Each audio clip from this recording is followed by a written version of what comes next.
Welcome to The Deer Men. My name is Larry. And I am Martin. Deer management is keeping the balance between the available food supply that will sustain a healthy population of deer. You are watching The Deer Men.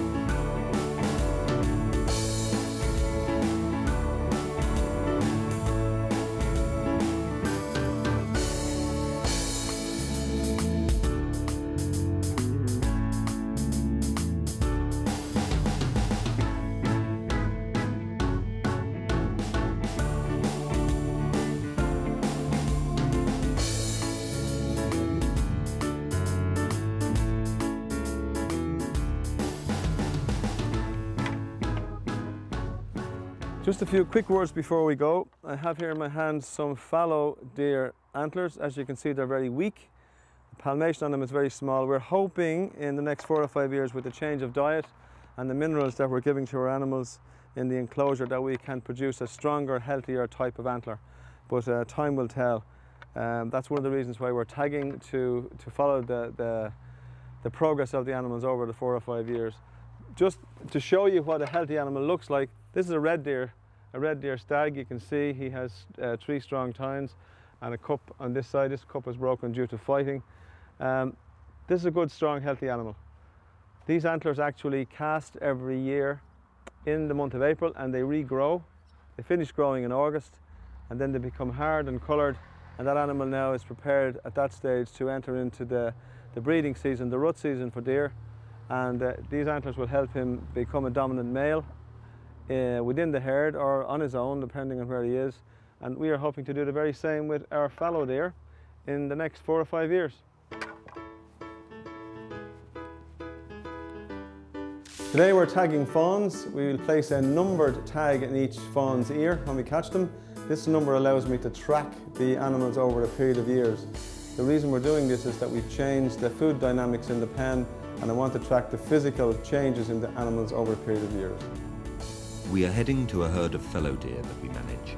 The females give birth to a single baby, called a fawn, during the month of June. Generally, all the does in a particular herd will deliver their fawns within a week of each other. We need to get down to our herd as soon as this happens, as it would make catching the fawns, for tagging purposes, a lot easier.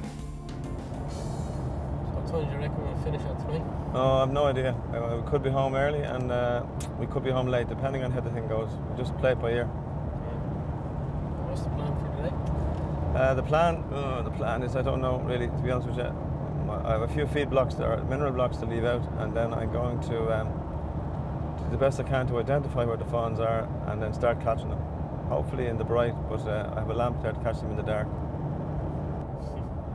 So you tagged last year, Larry. Why are you tagging again this year? Well, really, Martin, the animals that we tagged last year seem to have a much better growth rate than the previous animals that weren't tagged on the different feeding regime. And I really want to do it for the next couple of years to see, is there a definite change, and is there a change in the antler growth of the males. So it's a little program that I'm running to clearly identify that the feeding regime is working and producing a better animal at the end of the day.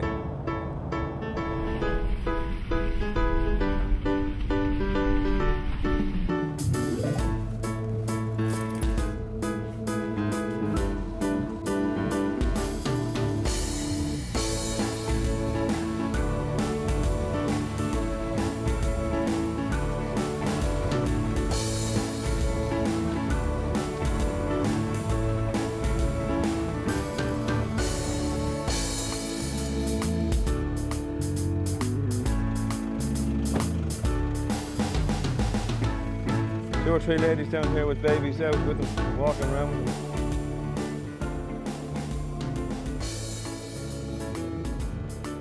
Yeah, there's 2 fawns and two.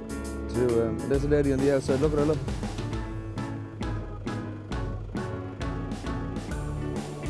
Just follow her.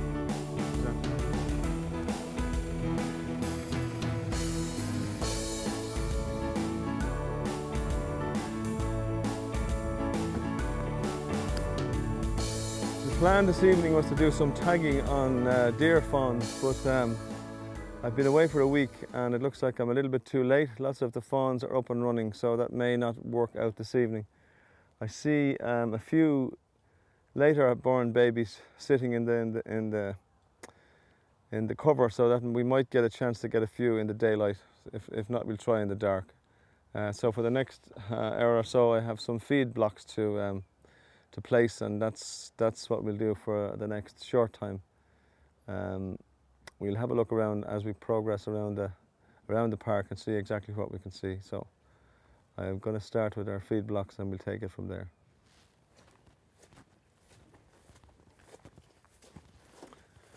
Well, we need that, and that spanner I gave you here. And we'll have a hammer on that joker. Introducing mineral feed blocks for the animals to lick has become a key ingredient to the overall improvement in their condition.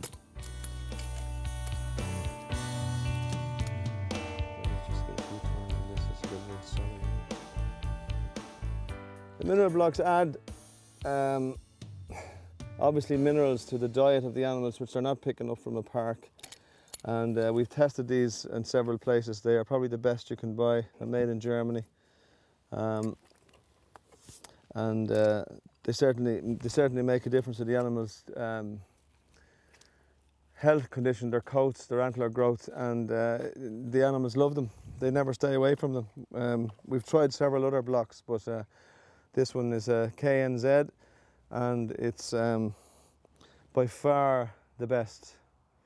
I've seen animals leaving other blocks and actually coming to one of these KNZs. For some reason, they seem to have a liking to it. The reason we put it on top here is that as this block starts to disintegrate, the salts run onto the timber and impregnate the timber. So there's always a residue of the minerals on this old piece of timber, and that keeps the animals coming there. And there's always something to be licked off this, minerals of some description. We came to tag fawns. When we arrived, we did see quite a number of fawns running with their mothers. This is not good for us, because if they are running with their mothers, we will not be able to catch them.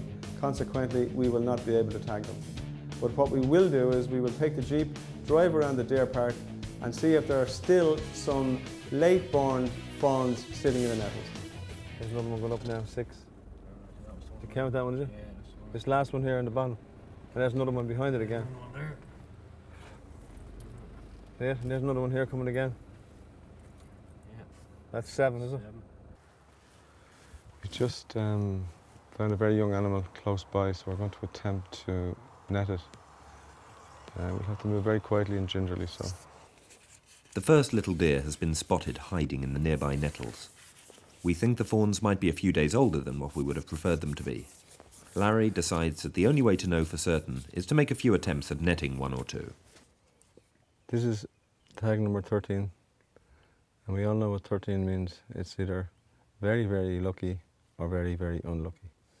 So we're about to attempt to have this as the luckiest number 13 in the world. We have a little deer sitting there about 50 metres away, so we're going to try and get to it downwind, put a net over it, and catch it, weigh it, and tag it. The net is a net that's used as a landing net for salmon.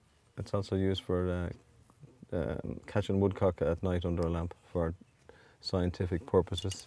Where's the first one? You want to go down that way? You have to look at the way the wind is blowing, right?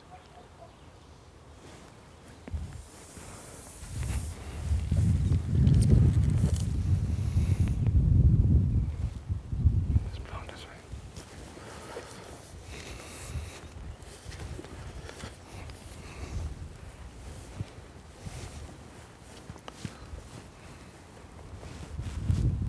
Where is it? Straight. Just here? Yeah. Far from the wheels. Yeah, where that gap, see where that grass? Yeah. Yeah, just the other side. Okay, let's have a look at it first and see. You stay there, I might ask you to go round. A newly born baby deer's instinctive defence against approaching danger is to lay down low and not move. It's the "if I don't move, it won't see me" tactic. This makes netting them easy, as you simply walk up to where the fawns are hiding and place a net over them.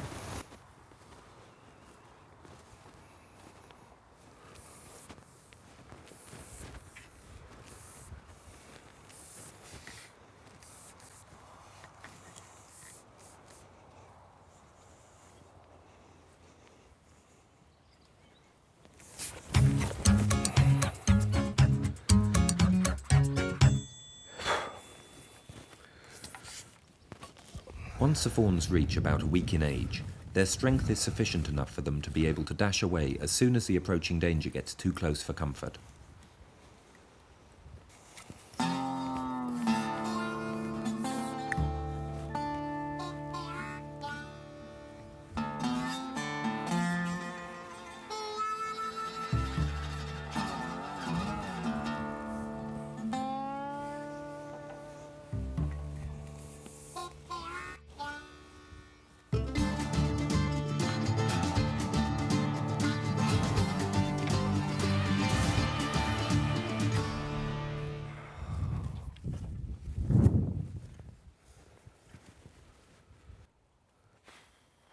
One, two, three, four, six. There's over 20. There's over 20 fawns. Unfortunately, these little baby deer are very, very astute and very sharp. They're not doing what they should normally do, which is tuck in when they see us. They're doing the very opposite. They are sitting up, becoming extremely alert, allowing us to get within a specific distance, and then gone. I had the net on the first one. I slipped out underneath it, and I was just getting ready to put the net on the second one, and it left. So we'll have another little look around and see if we can find a sleepy little deer, but it's not looking good at the moment.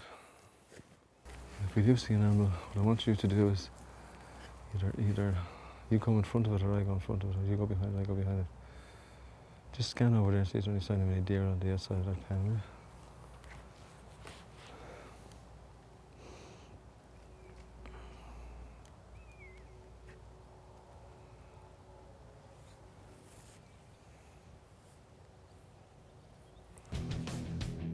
This is a good place for a fawn to hide.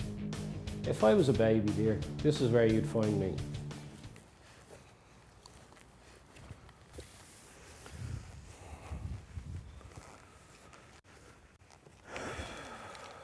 There's all the boys, look.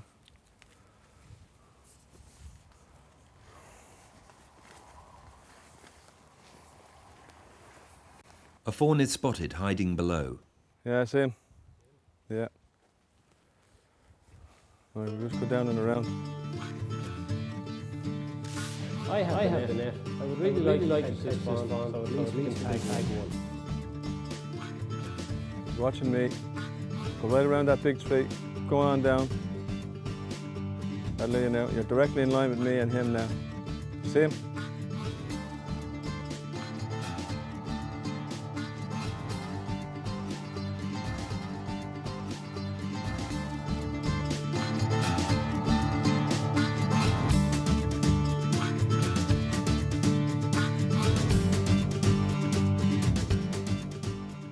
See how simple it is? Huh?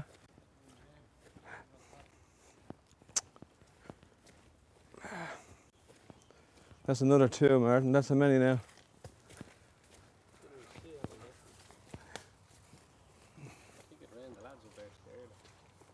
For sure, how the ball was out. There's one going up the field there. That's the little one that was over here, was it? Let's go over and check these nettles anyway, come on. The prospect of a successful daylight grab is starting to seem highly unlikely. Well, we're finding plenty of animals. The problem is, it looks like they were all born in and around the same time, which is probably a week ago, which gives them a serious head start on anybody like myself trying to catch them. While the animals are sitting in their little nests, they are very sharp and are very conscious of everything going on around them. So it's very difficult to even come from a different angle. We've come across several in the last few minutes, and the closest we have been to one was just about to put the net over it, and it hopped up and left. So we'll just carry on and see if we can locate one or two older or younger animals that we can we can manage to net. But as the saying goes, it's not looking good. Come on, Myrtle, let's go.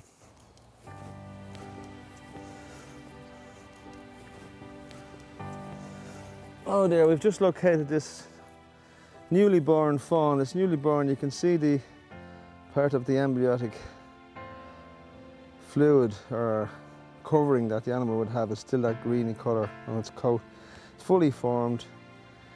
It probably was born in the middle of the torrential rain we've had over the last 5 or 6 days. It didn't really have much of a chance, I would imagine. I would think it probably died of exposure or cold.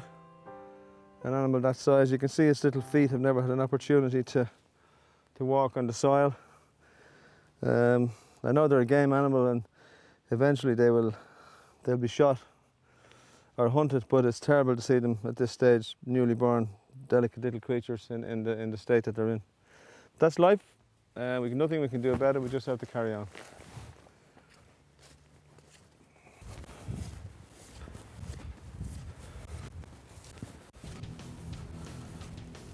We are just a few days too late. We are not going to catch and tag any fawns today. The fawns have won this round. Okay, we have decided to finish up for the evening. Animals are too jumpy and too nervous, and they're also a little bit over their time for the initial contact with them when they're sitting in their seats. So we've decided to come back in the next few evenings at night time with a lamp. We know where they're sitting, so we'll be able to make contact with them and hopefully catch them in the evening time. So at the moment we have decided to call it a day, so we're leaving and we'll have better luck, as they say, better luck next time.